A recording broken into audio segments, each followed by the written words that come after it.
Federation of America reports that insurance rates are climbing as the cost of weather disasters in the U.S. grows. In Kentucky, insurance premiums are up 35% from 2021. You may have noticed that if you received your notice, and if the costs are going up, you will want to make sure that your policy fully covers the storm, of course, that might impact your property before the next storm hits. WKYT's Alexa Minton explains.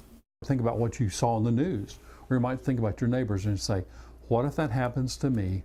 What coverage do I have on here? Kentuckians have already seen deadly and devastating storm impacts this year, with the state having 3 major disaster declarations. And as many start the long process of rebuilding, the last thing they want is to be concerned about proper insurance coverage when filing a claim. Once a claim happens, it's hard. And what you already have on paper is what you've got legal coverage for. Local insurance agent Claude Singleton is encouraging people to take some time to find out what they are actually covered for when bad weather hits. Just walk through those scenarios with your agent.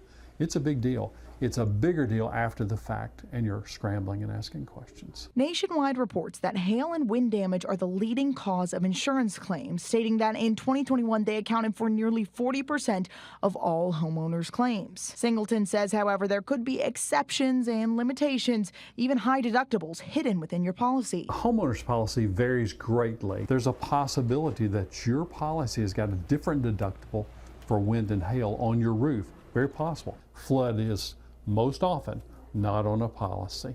You have to have it added specially. If you experience storm damage and are hoping to file a claim, take lots of pictures and keep all receipts of repairs and further damage mitigation efforts. But Singleton suggests reviewing things with an agent before the storm to reduce some of that stress felt in the event a storm does damage your property. We have seen people in our state to be affected greatly, and perhaps use that as a lesson for yourself.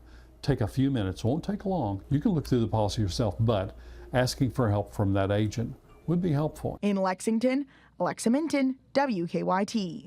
We have more information on potential storm damage policy loopholes inside this story right now on WKYT.com.